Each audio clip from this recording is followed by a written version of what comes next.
2 دسمبر کو صدر شی جن پنگ کے خصوصی نمائندے، کمیونسٹ پارٹی آف چائنا کی مرکزی کمیٹی کے سیاسی بیورو کی اسٹینڈنگ کمیٹی کے رکن اور ریاستی کونسل کے نائب وزیر اعظم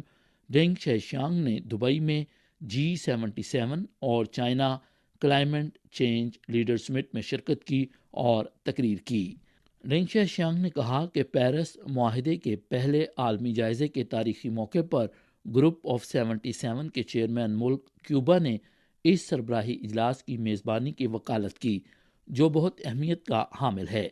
دنیا کے سب سے بڑے ترقی پذیر ملک کی حیثیت سے چین نے ہمیشہ ترقی پذیر ممالک کی ایک بڑی تعداد کے ساتھ قدم سے قدم ملایا ہے۔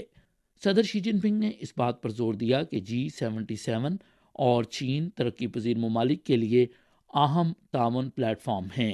حالیہ برسوں میں چین نے فعال اور مستقل طور پر کاربن پیک اور